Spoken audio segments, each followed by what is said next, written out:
I get a call from a former employee and saying, Laura, I'm a consultant for a corporation now, and they have a division of outplacement, and their board is requiring them to get rid of it. They asked me to assess the best outplacement firm in the country to buy them.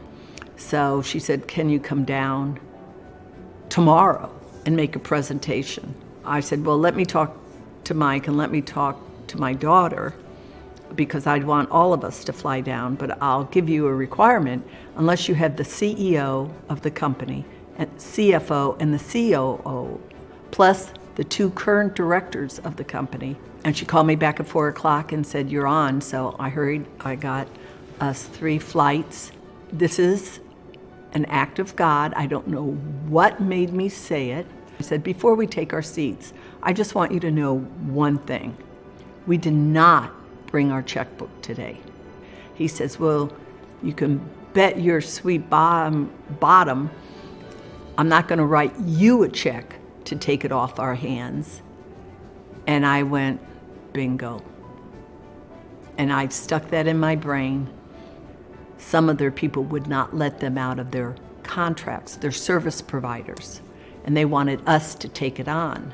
I think it was $450,000 it would cost us to service that account, all those accounts.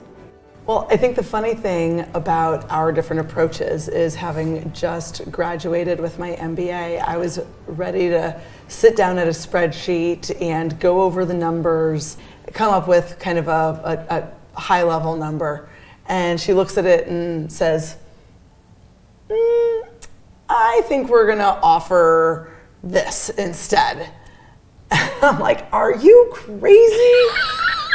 This is a $20 million business. There's no way they're going to take it. She's like, well, the first thing they told us when they sat down at the table for discussing this company is the only thing that's off the table is us paying you to take the company. So I said, if you write us a check for $450,000, we'll take on all that. We'll quote unquote buy your company. And that's exactly what they did. They paid us to take on 130 brand new corporate clients. So it was just a really impressive awareness, not only of experience and business acumen and how good of a listener that she is. Our daughter Lauren helped us. When we got Spherion, it's kind of like you catch this whale, what do you do with it? And so the 3 of us, Lauren, Mike, and I, sat down, and I said, well, I'll take all the clients. So I'll take HR, a lot of the logistics. And Lauren stepped up and said, I'll take over technology and finance. And I go, yes, this is great, So the 3 of us had it covered. That deal enabled us to go to new customers with an existing client base in that product line to take over a superior market position than we ever would have been able to have before. So what I didn't realize until you were talking is what relief I felt that I didn't have to do it all alone. And I was so proud of you that you not only could do it, but you would volunteer to do it. It's awesome that she has that sense of pride and and joy over the journey that we've had together. It was the beginning of our transition, I would say. That's really true. General Motors called me.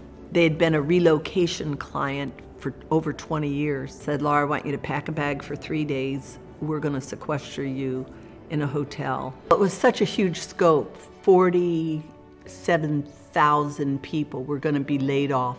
I create the program custom for them. You would think I had given them gold. And I bring it to Mike and he says, how are we going to do that? I've got a couple of elephants we're going to have to kill and slaughter and eat. We needed to hire 400 more coaches ASAP. And then the coaching manager had to set up a training schedule. They then offered it to every spouse, every child involved. It was done. Mike says, I'm done. I'm retiring. I said, you can't. I'm only 60. And he said, nope.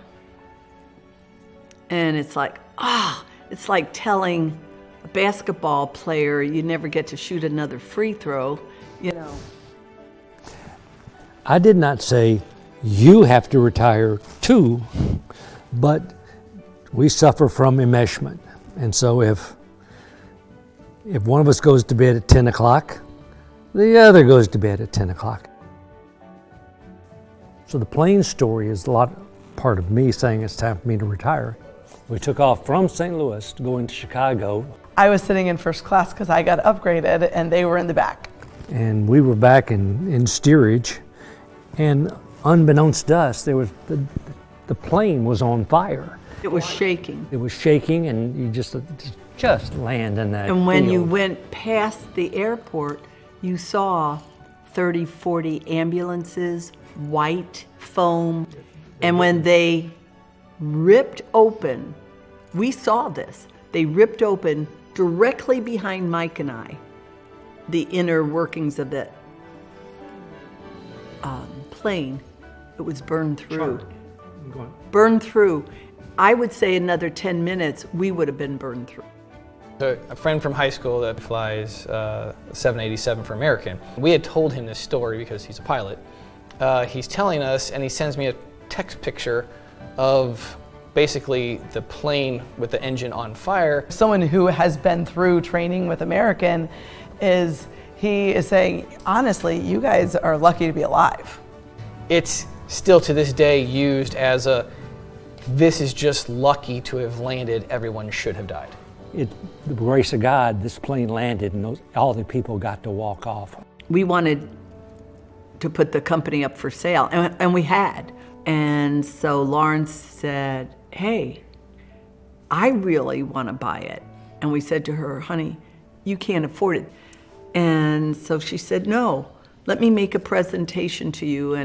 And so she did, and she came up with a great plan. As we talked about me buying this business, and honestly, that means that I have to take it where I want it to go. And that was a little bit of a rocky time for us, maybe. I don't know. When was that time? Well, during some of the time of do we sell, do we not sell.